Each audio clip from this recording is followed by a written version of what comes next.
So what the transport sector can do to move away from fossil fuel to renewable energy will obviously have long-lasting effects. Today the transport sector is highly dependent on fossil fuel. Over 90% of the energy we're consuming is fossil fuel based. And this means actually that this is the key origin of the carbon emissions of the transport sector.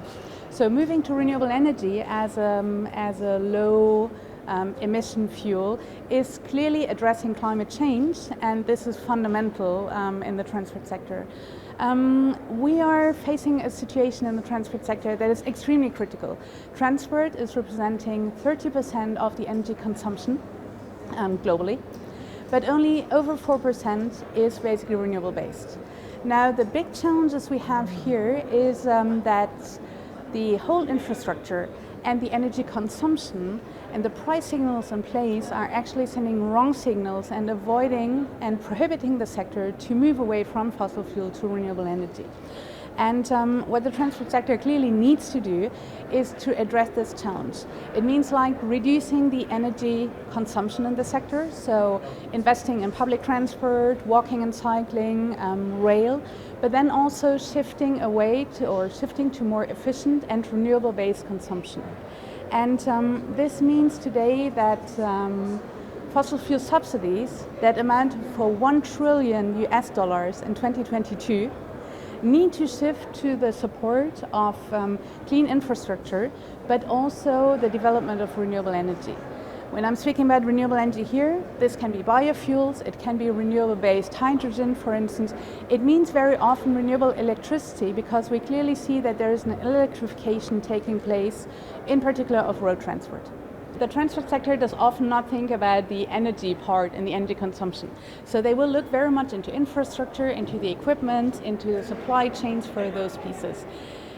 One of the basic rules of circularity is actually to avoid pollution and to reduce the use of raw materials, because this is actually, so we basically use materials and so we explore materials, we use them, and we waste them.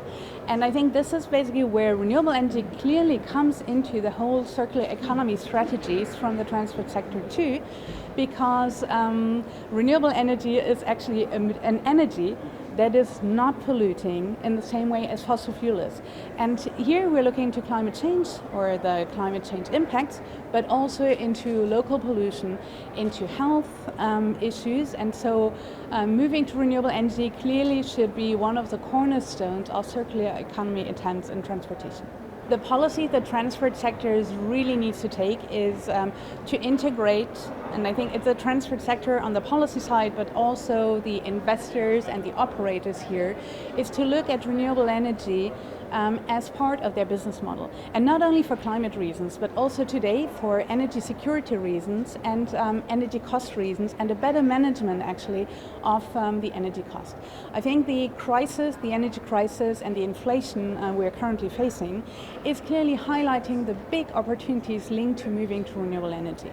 So this is something where we still see that the discussion on decarbonizing transport and decarbonizing energy are operating or are happening in separate spaces. So one part is bridging, leaving our comfort zone and start talking to your energy colleagues, bringing the energy colleagues to transport events. So I'm quite happy to be here as a renewable player at the International Transport Forum.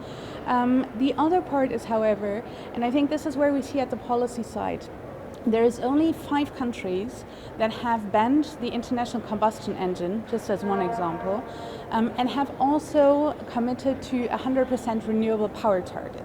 So I think there is really an opportunity to have a much more coordinated development of the decarbonization of transport and decarbonization of energy in terms of planning and implementing and building up the infrastructure, but also creating the business model that really allow to build on the economic opportunities renewable energy present for transport. And governments can clearly support this by, that's an ask to the governments, public procurement, integrating basically sustainable transportation, but also sustainable energy into public procurement rules. That's one part, and sending strong signals to the market. But the other part is very clearly walking the talk. We need to leave the fossil fuel era behind. We need to move into an efficient and renewable energy era. And this means today that $1 trillion of US dollars subsidies in fossil fuel is a no-go. Exploring new fossil fuel resources and building supply chains around LNG is a no-go. And not ensuring that renewable energy capacities can be built up and that the grids are established so that they can also be integrated and transferred to energy consumers like the transport sectors, but also citizens, the industry, agriculture, housing, is basically super important.